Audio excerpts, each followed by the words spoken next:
अस्सलाम वालेकुम दोस्तों, कैसे हैं आप सब। उम्मीद करता हूँ सब ठीक ठाक होंगे, खैरियत से होंगे और अच्छी ट्रेडिंग कर रहे होंगे। सो आज मैं फिर हाजिर हूँ आपकी खिदमत में एक नई वीडियो के साथ। और आज की जो हमारी वीडियो है ये डेली फोरकास्ट के हवाले से है। मैंने पहले सोचा था कि मैं सुबह वीडियो बनाऊंगा, बट मार्केट जो है उसका मैं वेट कर रहा था कि वो किसी तरह से इस लेवल को ब्रेक कर दे ताकि एक अच्छी ट्रेड अपॉर्चुनिटी बने, तो फिर मैं आपके साथ शेयर करूं। बट अनफॉर्चुनेटली मार्केट ने अभी तक इस लेवल को ब्रेक नहीं किया। ठीक है। अच्छा, अब मैं जो देख रहा हूँ इस वक्त मार्केट में वो ये देख रहा हूँ कि यहाँ पर बहुत ज्यादा जो है ना लिक्विडिटी मार्केट ने क्रिएट की है। ठीक है। अच्छा, पहले मैं आपको जो मेरी कल की फोरकास्ट थी उसके हवाले से मैं आपको अपडेट दे दूं कि M15 के अंदर हमने इस जगह के ऊपर यहां से आपको बताया था, इस जगह पे ये वाली कैंडल उस वक्त बन रही थी, तो या ये वाली थी होगी या गालिबन ये वाली थी। तो मैंने आपको यहां पे बताया था कि अगर इस लेवल के ऊपर मार्केट कोई अच्छी कैंडल बंद कर दे, यानी कि एक मोमेंटम कैंडल हो और उसका वॉल्यूम भी लो होना चाहिए, तब आप यहां से बाय कर सकते हैं। ये आपका फर्स्ट टीपीओ होगा और उसके बाद ये वाला जो लिक्विडिटी एरिया ना, आप इसको टारगेट कर सकते हो, तो प्राइस यहां तक जा सकती है। ये हमारा कल का एनालिसिस था। ठीक है। लेकिन हुआ क्या, जो सेकंड जो मैंने आपको केस बताया था कि अगर ऐसा ना हो, ठीक है, अगर मार्केट इसके ऊपर क्लोजिंग नहीं करती, तो मैंने आपको बताया था कि फिर क्या होगा, मार्केट यहां पे अपना स्ट्रक्चर शिफ्ट करेगी और फिर ये सेल में चली जाएगी। तो अगर आप M5 में देखें तो क्लियर मार्केट ने जो है अपना स्ट्रक्चर जो है यहाँ पे सेल में शिफ्ट किया और फिर उसके बाद ये सेल चली गई। ठीक है। अब मैं आपको दिखाता हूं कैसे हुआ है। सबसे पहले तो एक और चीज आपको यहाँ पे मैं गाइड कर दूं, ये वाला जो एरिया है ना, ये जो डबल जो ये बॉटम है, मार्केट का ये फेवरेट पॉइंट होता है लिक्विडिटी का ना। मार्केट इसको आप समझ लो कि कभी भी अगर इस तरह से आपको जो इक्वल बॉटम दिखेगा ना, ये मार्केट ने लाजमी जो है इसको यानी कि स्वीप करना है। ये उसका बेस्ट एरिया है लिक्विडिटी का। ठीक है। अच्छा, अब आप देखें, पहले हमने यहां से आपको सेल बताया, अब यहां से ये सेल हुआ कैसे। अब मैं आपको ये बता देता हूं कि यहां पे स्ट्रक्चर शिफ्ट कैसे हुआ है। अगर आपको स्ट्रक्चर के बारे में कुछ खास अभी पता नहीं है, आप न्यू ट्रेडर हैं, तो मेरे चैनल पर फ्री में स्ट्रक्चर से रिलेटेड काफी सारी ये जो है वो वीडियोस हैं, पूरी प्लेलिस्ट है, आप उसको जरूर देखिएगा। अब आप देखें ये मार्केट यहां से ऊपर गई। ठीक है। अब ये वाली जो ब्लू कैंडल है ना, मार्केट ने देखें इसका लो जो है वो ब्रेक नहीं किया। ठीक है। इसका लो ये वाला था, अगर ये लो ब्रेक हो जाता तो फिर यहां पर स्विंग आता ना, तो लिहाजा ये लो ब्रेक नहीं हुआ, तो मार्केट ने हम यहां से इस जगह पर आ जाएंगे। ठीक है। इस जगह पर आके ये हमारी आखिरी जो बाय की कैंडल है, इसका लो ब्रेक हुआ और यहां पर एक स्विंग बन गया। ये स्विंग बनाने के बाद मार्केट जो है फिर ऊपर चली गई। ठीक है। अब हमारे पास जो स्विंग लो आया रिसेंट में वो ये वाला है। ठीक है। ये वाला, अब एक सिंपल सी बात है ना, मार्केट तो इस तरह से आप देखो, ये पहले नीचे आई तो फिर यहां से ये वापस बाय जाना शुरू हो गई थी। अगर ये बाय जाना चाहती मजीद, तो ये क्या करती, ये अपने इस तरह हाई को यहां पे ब्रेक करती और फिर ये मार्केट ऊपर निकल जाती। लेकिन इसने किया क्या, इस जगह पर आके मार्केट ने पहले ये रेंज क्रिएट की, उसके बाद फाइनली इसने यहां पे देखो बाय में लोगों को ट्रैप किया। ट्रैप करने के बाद जैसे ही मार्केट ने ये लो ब्रेक किया, तो अब यहां से लेके और ये चेंज ऑफ कैरेक्टर तक, यहाँ पे मेरा चेंज ऑफ कैरेक्टर हो गया छोटे टाइम के अंदर दोबारा सेल में, तो ये मेरा चेंज ऑफ कैरेक्टर तक ये पूरा का पूरा जो एरिया है ना भाई, ये अब मेरा सप्लाई एरिया है यहां तक बस। अब इस जगह पर मुझे एविडेंस ढूंढना था सेल के लिए। ठीक है। तो अब मैं आपको दिखाता हूं कि आपको यहां कितनी दफा ट्रेड मिल सकती थी। सबसे पहले तो मैंने आपको सिखाया है कि जब आपकी सप्लाई ब्रेक हो, यानी वो कैंडल जो आपका चेंज ऑफ कैरेक्टर करती है, अगर वो मोमेंटम कैंडल हो और उसका वॉल्यूम कम हो, तो आप उसी कैंडल पे भी सेल कर सकते हैं। तो सबसे पहले तो देखें, आपको यहाँ पे जो है ना इधर ही ट्रेड मिल गई। ये देखें, इसका जो वॉल्यूम है वो ये वाला है। ये मैं इसको यहाँ साइड में करके आपको दिखाता हूँ ताकि आपको चीज़ें जो है वो समझ आए, कंफ्यूज आप ना हो। ठीक है। ये वाला जो वॉल्यूम है ना, ये छोटा सा, ये इसका वॉल्यूम है, लेकिन कैंडल अच्छी है, कैंडल बड़ी है। तो अगर आप यहाँ पे भी सेल करते हैं तो यहाँ तक आपको टीपी मिल गया। अच्छा, एक दफा तो यहाँ से मिल गई, दोबारा देखे जब प्राइस आपकी सप्लाई में आई तो ये सेकंड टाइम आपको सेल मिला, उसके बाद ये थर्ड टाइम सेल मिला, ये फोर्थ टाइम आपको सेल मिल गया, और ये फिफ्थ टाइम, पांचवी दफा भी आपको सेल मिला। ठीक है। अच्छा, ये तो हो गई सेल के केस में। बाय के केस में मैंने आपको बताया था, आप अगर आपने वो वीडियो नहीं देखी तो प्लीज वो देखिएगा। मैंने बताया था कि यहाँ पे मार्केट जो है एक कैंडल से इसको ब्रेक करेगी, ब्रेक करने के बाद जब आपको मार्केट बाय का कोई सेटअप देना तो आप बाय करें, और उस केस में मैंने आपको कहा था कि अगर कोई यहां पर कोई स्विंग होगा तो वो आपका टारगेट है, वो आपका टीपी है। लेकिन अगर कोई स्विंग नहीं होगा तो फिर आप ऊपर टारगेट करेंगे ना। अब आप देखें, अगर आपने यहां से बाय किया है, लेट्स से इस जगह से अगर आपने बाय कर लिया है, तो मैं आपको दिखाता हूं। ये आपका, ये जिस कैंडल ने ये ब्रेक किया है, जिस जो आपकी एंट्री कैंडल है, आप चाहें तो अपने रिस्क के अकॉर्डिंग इसके नीचे भी एसएल रख सकते हैं, और सेव करना चाहें तो और भी नीचे रख सकते हैं, जैसे आपको ठीक लगे। तो ये वाला जो है ये आपका टीपी था, ठीक है। अब आप देखें कि क्या ये आपका टीपी हिट हो गया? हाँ जी, बिल्कुल हिट हो गया। अब बाय भी आपको मल्टीपल टाइम मिला है, यहां से भी आपको बाय मिला, ये ट्रेड आप कर सकते थे, दोबारा आप एंट्री ले सकते थे, फिर बाय मिला। अगेन जब प्राइस नीचे आई, देखें एग्जैक्ट उसी जगह से मार्केट ने आपको फिर एक बाय की ट्रेड दी है। सो कल की जो अल्हम्दुलिल्लाह मेरी एनालिसिस थी, उसमें आपको 4 से 5 दफा या 6 दफा आपको ट्रेड्स मिली, और माशाल्लाह काफी लोगों ने मुझे मैसेजेस किए कि सर हमने बहुत अच्छा प्रॉफिट बनाया। तो बड़ा अच्छा लगा, बड़ी खुशी हुई अल्हम्दुलिल्लाह। अब मसला है कि फिर आज हम क्या कर सकते हैं। तो अब मैं ये दोबारा सारी चीजों को खत्म कर देता हूँ, वापस से मैं H1 में आता हूं। और जिस तरह कल मैंने क्या किया था, मैंने आपको पहले ही बताया था कि मैं जस्ट लिक्विडिटी पे काम करता हूं, मुझे और कोई भी चीज समझ नहीं आती, ना मैं ऑर्डर ब्लॉक्स पे, ब्रेकर ब्लॉक्स, ये जितनी भी चीजें जो मुझे बहुत ज्यादा कंफ्यूज करती हैं, मैं इन पे काम नहीं करता, ठीक है। क्योंकि मसला ये है कि ये चीजें हर बंदे को समझ नहीं आती, ठीक है, और मोस्टली लोग इसमें कंफ्यूज हो जाते हैं। अब ये एक लिक्विडिटी एरिया था, आप देख सकते हैं यहाँ पे बहुत ज्यादा लिक्विडिटी है, क्योंकि मल्टीपल टाइम प्राइस यहाँ से बाय चली गई है।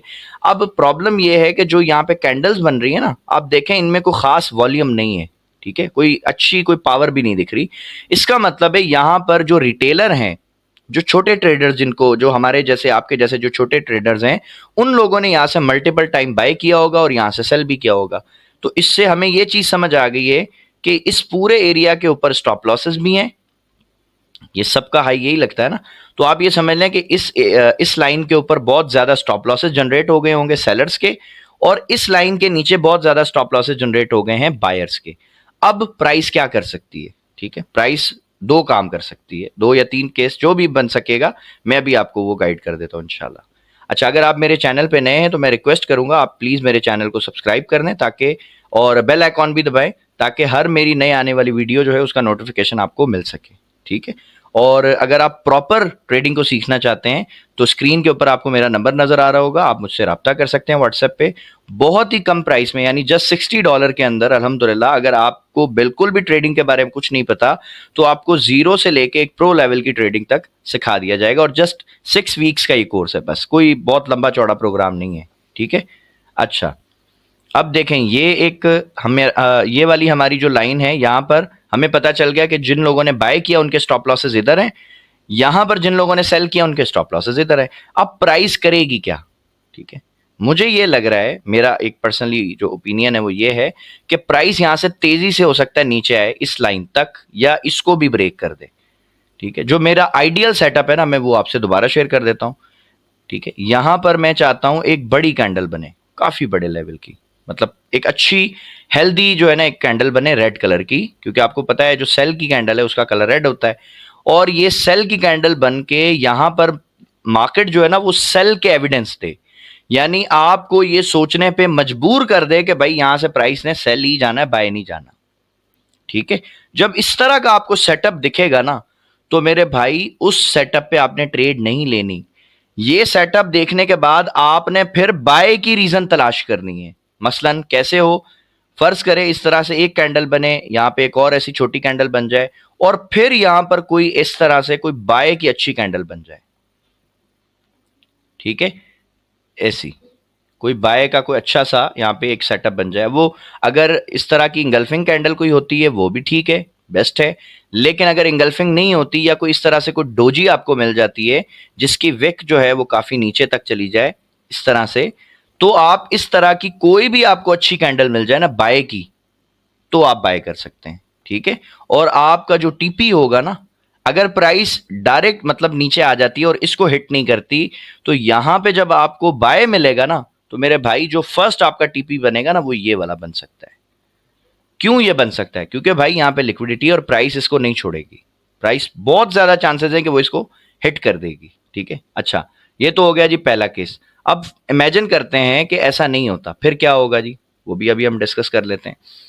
मिसाल के तौर पे मार्केट जो है वो किसी भी वजह से यहां से ऊपर चली जाए और इस लेवल को ब्रेक कर दे, ठीक है, यानी यहां पर इस तरह से बाय की कैंडल बना दे। अब बाय की हो सकता है 1 या 2 या 3 जितनी भी कैंडलें बने, ये जब ऊपर चली जाएगी और फिर यहां पे अगर आपको कोई सेल का एविडेंस मिले, ठीक है, मैं अगेन बता रहा हूं, इस तरह से अगर प्राइस ऊपर जाती है, ऊपर जाने के बाद यहां पर अगर कोई आपको सेल का एविडेंस दे, वो क्या एविडेंस हो सकता है? वो या तो इस तरह से एक बड़ी सेल की कैंडल हो सकती है, इसका कलर अब मैं रेड करता हूं, इस तरह से कोई बड़ी जो है सेल की कैंडल भी हो सकती है, या अगर सेल की कैंडल नहीं होती तो फिर आप देखेंगे कि कोई इस तरह से कोई डोजी कैंडल हो सकती है जिसके ऊपर एक अच्छी खासी विक हो और रिजेक्शन हो, ठीक है, इस तरह से। तो फिर आप क्या करेंगे भाई, आप उस वक्त सेल करेंगे, यानी प्राइस ये ऊपर जाए इसको ब्रेक करके और आपको ये सोचने पे मजबूर कर दे कि प्राइस ने सेल नहीं होना, अब गोल्ड ऊपर ही जाएगा। उस वक्त फिर जब आप सेल की रीजन ढूंढेंगे और आपको सेल की रीजन अगर मिल गई, आप सेल करके देखें, इंशाल्लाह आपको मजा आ जाएगा। क्यों मजा आएगा? क्योंकि जब प्राइस अगर यहां से डायरेक्ट ऊपर चली गई और फिर ये आपको यहां से सेल की रीजन दे के नीचे आ जाती है ना, तो ये बहुत अच्छा सेटअप बनेगा, ठीक है, मजे से आपकी बहुत जबरदस्त ट्रेड बन जाएगी। दोनों केसेस हो गए हमारे। दो केस और भी मैं आपसे डिस्कस कर लूं। नंबर 1, पहला केस अपन बाय में डिस्कस कर लेते हैं। हो सकता है प्राइस इस तरह से थोड़ा नीचे जाए, ठीक है, तेजी के साथ ऐसे नीचे जाए, नीचे जाने के बाद फिर ऊपर आ जाए, और ये एरिया जो है एक momentum candle with low volume के साथ ब्रेक कर दे। तब आप क्या करेंगे? तब आप भाई फिर सेल नहीं सोचेंगे, तब आप यहीं से बाय करेंगे, नीचे आप अपना स्टॉप लॉस लगाएंगे और ये आपका पहला टीपी बन सकता है, क्योंकि ये जो इक्वल हाइज है ना, प्राइस इनको टारगेट करेगी। ठीक हो गया।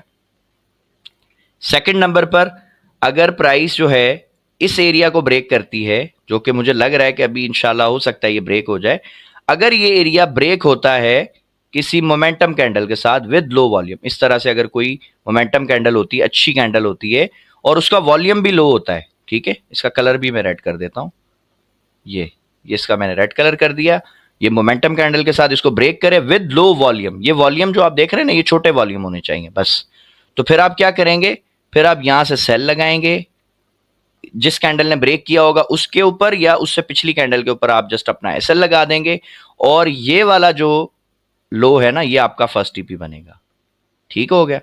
अच्छा, अगर ये ब्रेक होता है सेम पैटर्न के साथ, इसी तरह से एक मोमेंटम कैंडल बने विद लो वॉल्यूम, तो फिर मेरे भाइयों आप यहां तक इसको होल्ड कर सकते हो सेल को, फिर ये सेल यहां तक आ जाएगी। उसकी वजह क्या है? उसकी वजह यह है कि ये सारी की सारी जो लिक्विडिटी आपको दिख रही है ना, ये प्राइस फिर ग्रैब कर लेगी, ये फिर इसको नहीं छोड़ेगी। ठीक हो गया, समझ आ गया? 4 केस बन सकते हैं पॉसिबल, प्राइस इन 4 तरीकों से मूव करेगी इंशाल्लाह, और इनमें से आपने देखना है जिस तरह से भी आपको प्राइस की मूवमेंट दिखे, आपने उसको मिस नहीं करना अपॉर्चुनिटी को। ठीक हो गया। अगर वो ट्रैप करके, जिसको जो शुरू में मैंने 2 एग्जांपल आपको दिखाई हैं, ये फेक आउट की एग्जांपल हैं। मार्केट अक्सर ऐसे करती है कि एक फेक आउट देती है, उसके बाद रियल मूव आ जाती है। तो वो 2 एग्जांपल मैंने वो दे दी हैं। बाद में जो 2 एग्जांपल मैंने आपको बताई हैं, ये रियल ब्रेकआउट की एग्जांपल्स हैं। इक्विटी के हिसाब से अपना रिस्क मैनेज करें और उसके अकॉर्डिंग आप ट्रेड कर सकते हैं। ठीक हो गया। आज की वीडियो के लिए बस इतना ही है। उम्मीद करता हूं आज की वीडियो आपको पसंद आई होगी। अगर पसंद आई है तो प्लीज मेरे चैनल को लाइक करें, शेयर करें, सब्सक्राइब करें। मिलते हैं नेक्स्ट वीडियो में, तब तक अपना बहुत सारा ख्याल रखिएगा। अल्लाह हाफिज।